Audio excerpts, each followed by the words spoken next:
My name is Jeryl Thompson. Uh, they call me Blaze, Jerry Drummer stuff, Blaze, But I play drums, bass, keyboards, guitar, congas, timbales, anything percussive, I do it. I've been playing now. God, I've been playing for 40 years. I've been playing music. I started actually a lot longer long ago than that, but I've been playing professionally for 37 years. And I love music because a couple of reasons. It's a really good way. It's a really great place for me to go and hide out and hang out by myself. So I don't need anybody else to play music.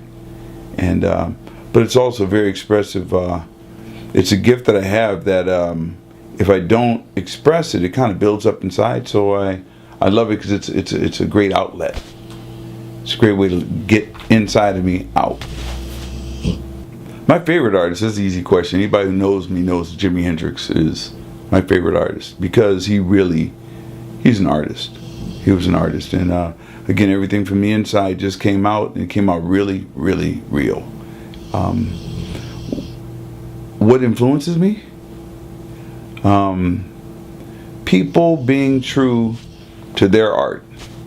And any musician, any singer, any writer, any artist who is true to their art and not trying to create that hit record or that one big splash, that big scene, or people who are not trying to emulate other people. Those are people. That's what I dig. That's my influence. I don't necessarily have any one artist right now. In fact, just young people who are trying to hone their skills and letting it be themselves. I love that. That's influence for me. Oh God, I am so much more at home on the road than I am anywhere else, because every day on the road is a brand new day.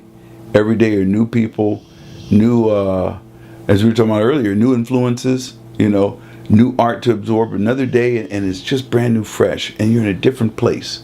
I love waking up in a different city. The road life is exciting, man.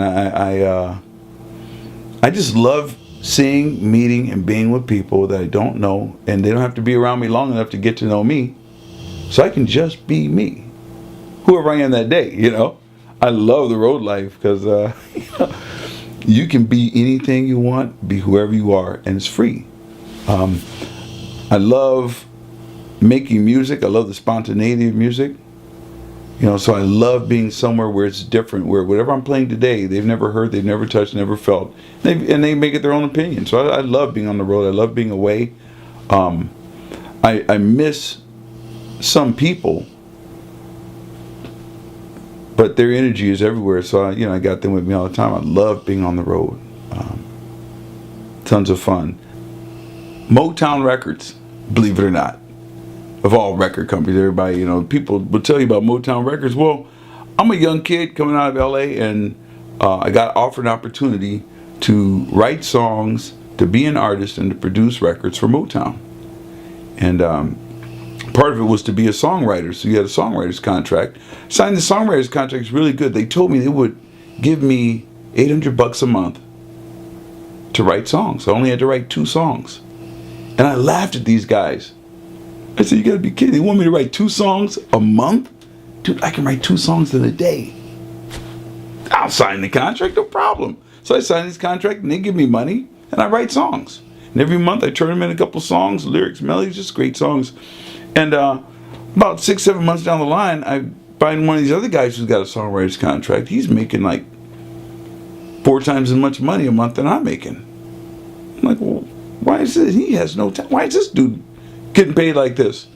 Turns out that he took the same contract that I had. He crossed out things, penciled in things, and they negotiated. Nobody ever told me anything about negotiations. I'm a black dude from South Central, We're like thrilled to no end to not be in South Central LA.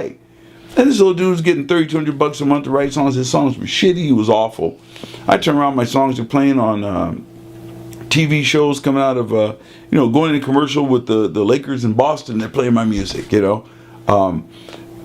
Fame, the The Last Dragon, which was a Motown movie. God, Richard Pryor's Place. What's that little Highway to Heaven? All these different TV shows. I'm hearing my music playing, you know, and I'm playing these people's gold and platinum records and albums. And one day I go to this office and say, hey, you know, I've been doing this music. When did my royalties start? I mean, I hear it everywhere, and guys are recording my stuff. And then I said, what royalties? I said, you know, I wrote these songs, and he said, well, no, you wrote the songs, but we paid you for those songs. So when you gave me $800 for 2 songs, work for hire.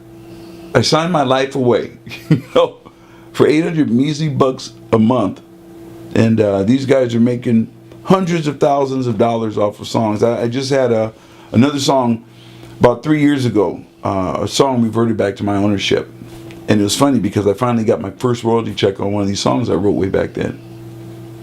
$22. I still have the check. I kept it. I said, you got to be kidding me. So I looked back through history, I made over $120,000 on the song, just in placements and residuals over and over and over, playing all over the world, you know. And I got $22. So every year I get a check, $5, 18, you know. It's sick. Dude, there's a lot of really good things going on right now. I have a few artists I'm working with. I'm working with a couple of rap people. And what I'm doing is I'm also taking some heavy metal female vocals, putting them over some very, very funky rap tracks with a whole different texture, because I'm playing a lot of the instruments live now. Because music, I believe, that's moving back to real music again. You got to get back to real music, because there's only so much you can do synthetically. And you know, we still call it soul music, and I believe that people are still looking for the soul. And so what I'd like to do is I'd like to be able to take some of these cultures and put them together. We do a little bit of that in house music. We do a lot of that now in dubstep, where they're taking a halftime funk R&B beat, you know, and putting it on top of synthesizers and a lot of vocals. They use like real vocals to synthetically reproduce a synthesizer. They use a voice to sound like a synthesizer. It's kind of funny that synthesizers were made to sound like voices, you know.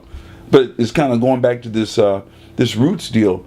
And so I'm taking a few people and just kind of putting together good songs with very, very funky, rhythmic R&B rhythms, but with heavy metal female voice on top. It's kind of crazy. I like it, you know. I really do. But upcoming projects, man, are that I've got there's a thing I've been working on for a long time. I've got some there's some Christian hip hop, and there's also some very funky Christian music, Christian based music. I wouldn't use the word recovery, because they're not about recovery based. It's not recovery, because everybody's recovering from something nowadays, you know. In fact, people are recovering from trying to recover, so they go out and get loaded so they can recover again, and they can be, you know. I don't go that route. The route is just really, I talk a lot about soul music, and I'm making music as it comes to me. It just happens to be that now we have to have genres to place it in, and the genres are getting smaller and smaller, more cubbyhole, as opposed to just good music. You got to put a title on it. So I just call it soul music, and whatever comes out, I can fish it to these different entities that are looking for it. The big thing right now, of course, is music in movies, TVs, and film. You know, that's really where people are getting placed. The record companies don't exist anymore. So I'm looking more towards doing a couple of theme songs. I've got a couple of short films and a couple of webisodes that they're doing now on the website, on the internet.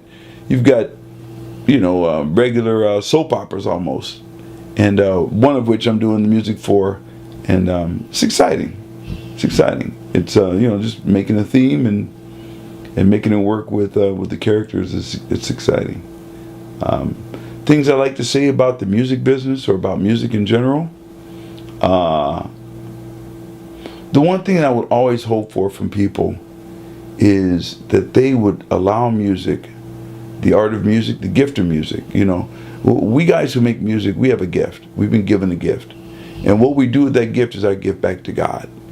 You know, and I don't like when I see people fuck that gift off. Can I say that? Is it okay to say fuck that gift off? Fuck that gift off. You know, I'm not one to really see that, and I give everything I have to help anybody who's trying to help themselves in this business. And the business is tough, and it's getting tougher every day because there's less and less and less business, but there's more and more and more people making music.